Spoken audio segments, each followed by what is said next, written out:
علی ایک معمولی گھر کا لڑکا تھا جو دن رات محنت کر کے اپنی تعلیم حاصل کر رہا تھا۔ اس کی زندگی کا سب سے بڑا خواب اس کی کامیابی انجینئر بننا تھا۔ دوسری طرف سارا ایک خوشحال گھرانے سے تعلق رکھتی تھی، لیکن اس کی سادگی اور نرم دل نے اسے سب سے منتظر بنا رکھا تھا۔ وہ ڈاکٹر بننے کا خواب دیکھتی تھی تاکہ دوسروں کی مدد کر سکے۔ علی اور سارا کی ملاقات یونیورسٹی میں ہوئی۔ علی اپنے خوابوں کو پورا کرنے کے لیے ہر لمحہ محنت کرتا تھا اور سارا اپنی پڑھائی کے ساتھ ساتھ دوسروں کی مدد کرنے میں مصروف رہتی تھی۔ دونوں کے خواب مختلف تھے، لیکن ان کے دلوں میں ایک دوسرے کے لیے احترام اور محبت پیدا ہونے لگی۔ علی ہمیشہ اپنے وسائل کی کمی کی وجہ سے خود سارا سے کم تر سمجھتا تھا، لیکن سارا نے اسے ہمت یقین دلایا کہ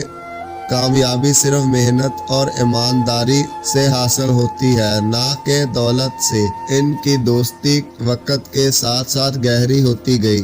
وہ ایک دوسرے کے خوابوں کو پورا کرنے کے لیے ایک دوسرے کا سہارا بن گئے۔ یونیورسٹی کے آخری سال میں علی کو ایک بڑی کمپنی میں انٹرنشپ کا موقع ملا، لیکن یہ اس کے گھر سے دور تھی۔ علی نے موقع کو قبول کیا کیونکہ وہ جانتا تھا کہ وہ اس کے خوابوں کی طرح پہلا قدم ہے۔ سارا نے اسے کہا، علی، زندگی میں جو بھی رکاوٹ آئے ہمیں ہار نہیں ماننی، میں ہمیشہ تمہارے ساتھ ہوں۔ علی نے انٹرنشپ مکمل کی اور جلدی ہی ایک کامیاب انجینئر بن گیا۔ دوسری طرف سارا نے اپنی محنت اور میڈیکل کی تعلیم مکمل کی اور ایک بالکل ڈاکٹر بن گئی۔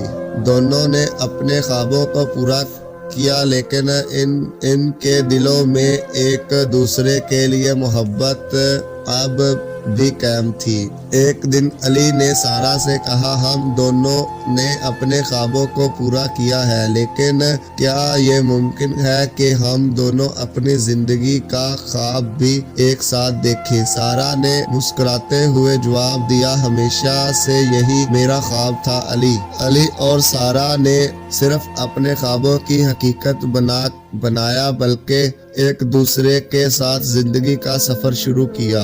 ان کی کہانی یہ سکھاتی ہے کہ محبت اور خواب دونوں کو ساتھ لے کر چلنا ممکن ہے، اگر دل میں سچائی اور محنت کا جذبہ ہو۔